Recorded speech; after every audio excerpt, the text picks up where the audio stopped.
nkaba naguteguriye amakuru ashyushye bya atari nkuko bisanzwe musanzwe muzi ko nkunda kubaha amakuru atariho ivumbi ku muntu wamaze gukanda subscribe and comment ndetse akana sharinga ku zindi nshuti ziwe. Tugiye kuvuga ku kirero, tugiye kuvuga ku makuru y'icyamamare bita Nshuti Yannick cyangwa se uzwi ku izina rya Kiramani muri cinema.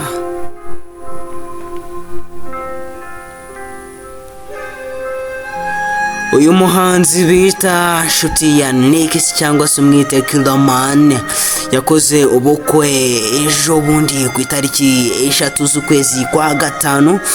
Ubu bukwe bukaba bwari ubukwe buhenze cyane, twavuga yuko hari harimo amamodoka menshi cyane, hari hitabiriwe abahanzi batandukanye, hari hitabiriwe kandi abanyamakuru batandukanye, hari hitabiriwe kandi n'ibyamamare bimwe na bimwe bigiye bikomakomeye mu gihugu cy'u Rwanda.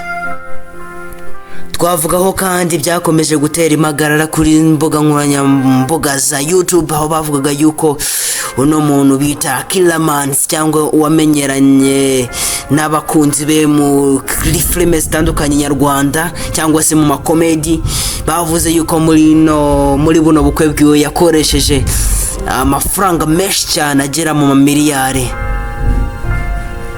Ubu bukwe bukaba busumbye ubwo The Ben yakoze kandi bukaba busumbye n'ubwo media yakoreye muri Amerika.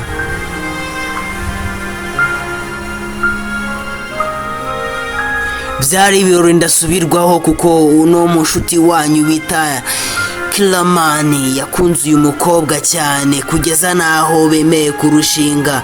Mu by'ukuri rero twavuga yuko twatembereje mikoro mu bari baduteza amatwi ndetse badushishyo yuko ubukwe bwari bumeze, hari icyo kurya, hari icyo kunywa, nta kintu cyari kibuze kwa Kiramani.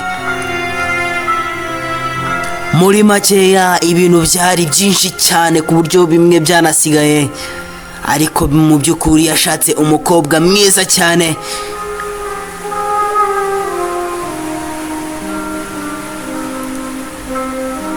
Uyu mukobwa rero wiwe yashatse, nubwo tutaramenya amazina ye batarayadutangariza, nagira ngo nkubwire yuko mu gace kazakurikira tuzabirebera hamwe.